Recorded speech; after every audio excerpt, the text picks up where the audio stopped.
بسم الله الرحمن الرحيم. الحمد لله رب العالمين، والصلاة والسلام على رسول الله محمد صلى الله عليه وعلى آله وصحبه وسلم. Kuna wimbi la baadhi ya watu au baadhi ya vikundi vimejitokeza, vikawa vikundi hivyo vimejiajiri kazi ambayo haipo sawa kwa misingi ya Uislamu. Kazi yenyewe ambayo wao walikuwa wamejiajiri kwamba wanawake wamejiorganize wakajiweka kama ni kikundi katika baadhi ya maeneo ya nchi yetu hii, ikawa kwamba wao wasafisha wanawake wenzi wao katika sehemu za siri. Kwa maana mwanamke ambaye alikuwa anahitaji huduma ya kusafishwa sehemu zake za siri, za kunyolewa katika sehemu zake za siri, basi anawasiliana na kikundi hicho.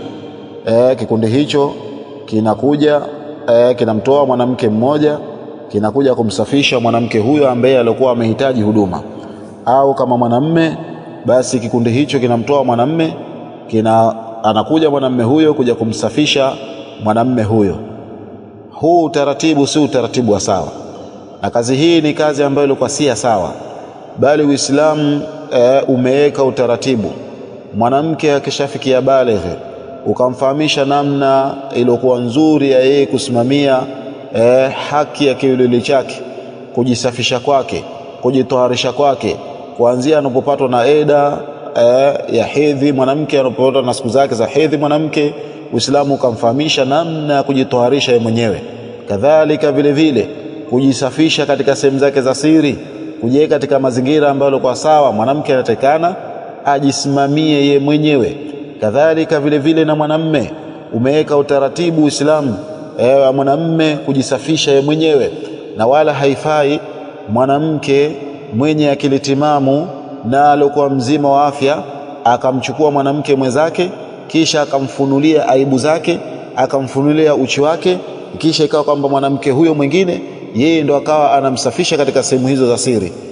Huu utaratibu si sawa, bali utaratibu huu ni utaratibu ambao unakwenda kinyume na misingi na mafundisho ya Uislamu. Sasa ikiwa kwamba katika hicho kikundi wapo Waislamu, basi tunaambia waachane na utaratibu huo, kwa sababu huo ni utaratibu ambao ulikuwa upo kinyume na Uislamu. Na Mtume sallallahu alaihi wasallam amekataza mwanamume kuangalia uchi wa mwanamume mwenzake. Kadhalika vile vile amekataza mwanamke kuangalia uchi wa mwanamke mwenzi wake, kuangalia aibu ya mwanamke mwenzi wake. Mtume sallallahu alaihi wasallam amekataza, kama ambavyo ilivyokuja hadithi ambayo hadithi hiyo ipo katika sahihi Muslim. Ukenda katika sahihi Muslim hadithi nambari 338 min hadithi Abi Sa'id al-Khudri radhiyallahu anhu. Sahaba huyo anatusimulia ya kwamba Mtume sallallahu alaihi wasallam amesema, la yanzuru ar-rajulu ila aurati ar-rajuli, mwanamme asiangalie kuangalia uchi wa mwanamme mwenzi wake, wala al-mar'atu ila aurati al-mar'a, wala mwanamke asiangalie kuangalia uchi wa mwanamke mwenzi wake, wala yufdhi ar-rajulu ila ar-rajuli, wala asichanganyike mwanamme kuchanganyika na mwanamme mwenzi wake fi thawbin wahid, katika nguo moja, wala tufdhi al-mar'atu ila al-mar'ati fi thawbin wahid, wala asichanganyike mwanamke kuchanganyika na mwanamke mwenzi wake katika nguo moja. Na Mtume sallallahu alaihi wasallam ameyazungumza haya kwamba mwanamume asiangalie kuangalia uchi wa mwanamume mwenzi wake, kadhalika mwanamke vile vile asiangalie kuangalia uchi wa mwanamke mwenzi wake, ila kwa kuna dharura ya kisheria, dharura ambayo haiwezi ikaepukana, isipokuwa lazima mwanamume aangalie kuangalia uchi wa mwanamume mwenzi wake, na mwanamke hakuna jambo atakaloze kuepusha isipokuwa kwa dharura hiyo itapelekea mwanamke kuweza kuangalia uchi wa mwanamke mwenzi wake. Labda mwanamke anaumwa katika sehemu za siri, sasa lazima patikane daktari wa kike kuweza kumtibu na kuweza kuishughulikia sehemu hiyo ambayo ilipata maradhi, ilipata ugonjwa au labda majipu au vidonda. Lazima patikane daktari wa kike kuweza kuvishughulikia vidonda hivyo au kushughulikia maradhi hayo. Hapo itakuwa ni katika mlango wa dharura, na wanasema wanachuoni, ad-daruratu tuqaddaru biqadariha, dharura inakadiriwa kwa yale makadirio yake. Inda ad-darurati turfa'u al-ahkam, wakati inapotokezea dharura basi hukumu zinakuwa zinanyanyuliwa, zinaondoshwa ili kuweza kutatuliwa ile dharura ambayo ilikuwa imejitokeza. Lakini hebu tuulizane swali, huyu mwanamke ni mzima wa afya, tena ni ana akili timamu, vipi aweze kushindwa kujisimamia kiwelele chake yeye?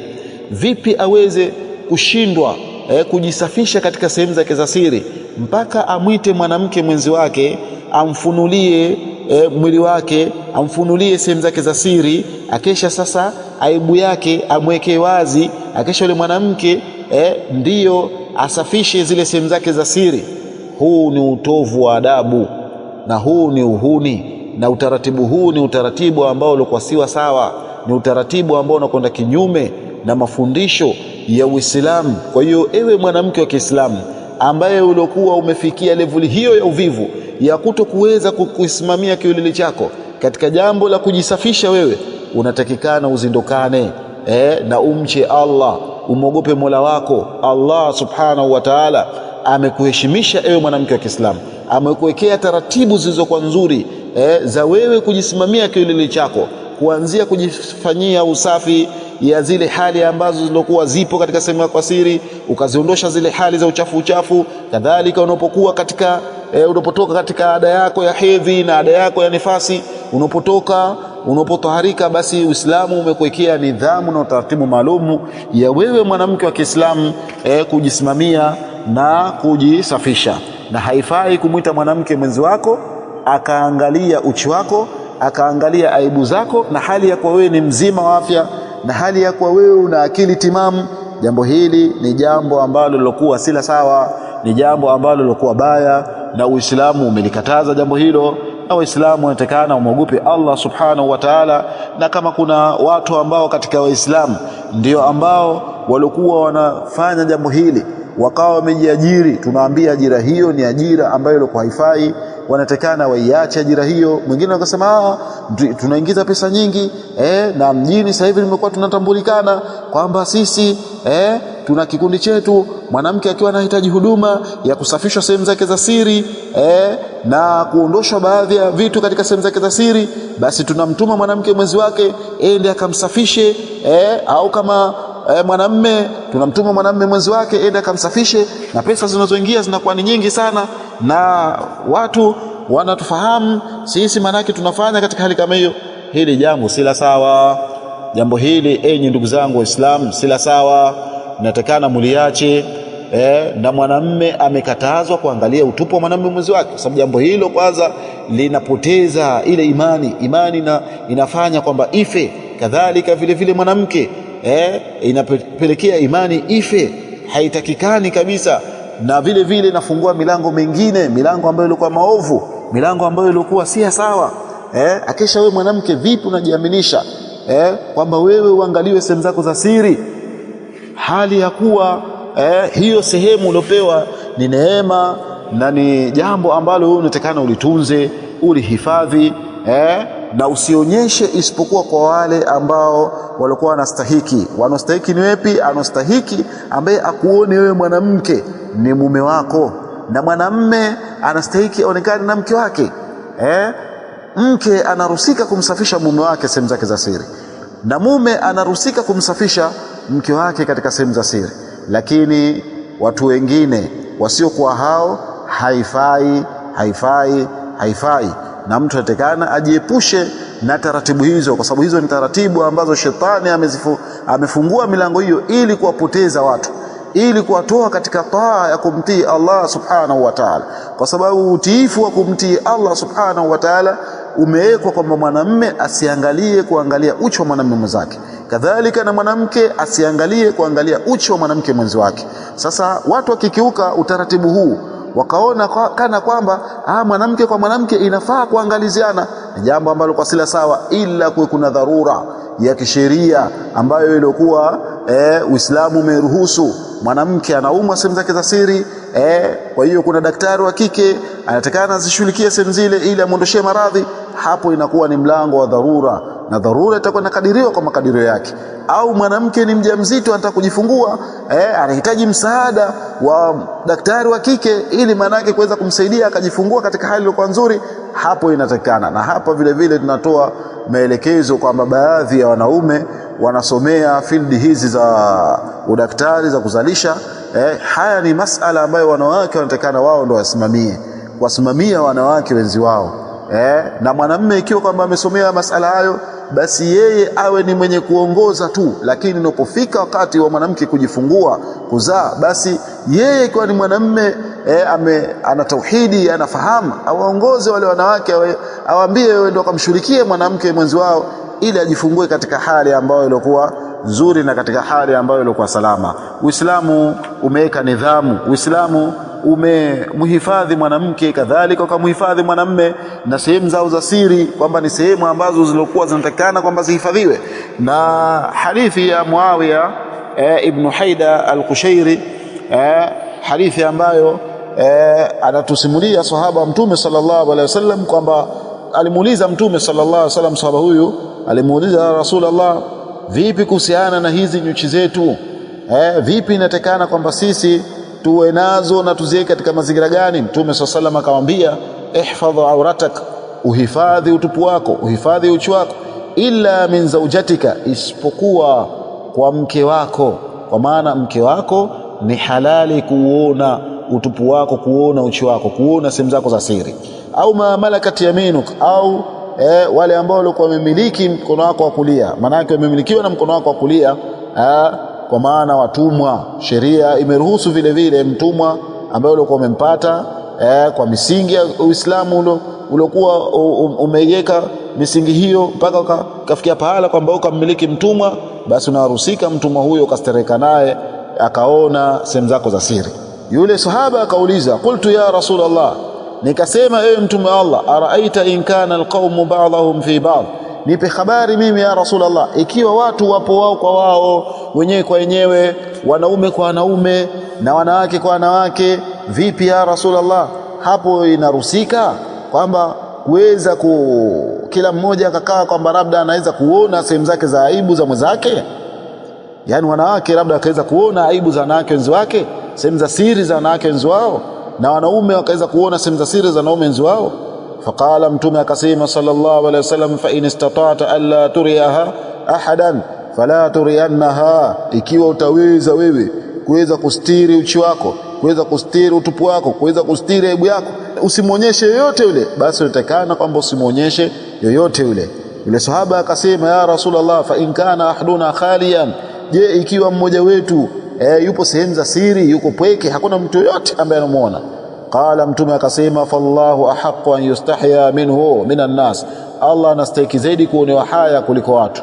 Maana yake kwamba hata kama utakuwa peke yako na hakuna sababu iliyopelekea kwamba wewe ukae uchi, ukae mtupu, hakuna sababu hiyo, maana yake kwamba hujaenda kujisaidia haja kubwa wala kujisaidia haja ndogo, au labda kukoga, basi hakuna sababu yote ya dharura iliyopelekea hivyo, unatakana vile vile ujistiri, usikae uchi. Sasa leo kwa nini wanawake wanafanya vitendo hivyo ambavyo kwa sivyo sawa, wenyewe wakaita kwamba ni ajira ya kujiajiri, kwamba wao wameweka ajira, na ikawa kwamba sasa wanatambulikana, kwamba wanapita katika kila nyumba, anahitaji huduma ya mtu kusafishwa sehemu zake za siri, mwanamke anaingia anamsafisha mtu katika sehemu zake za siri, mwanamke mwenzi wake katika sehemu zake za siri.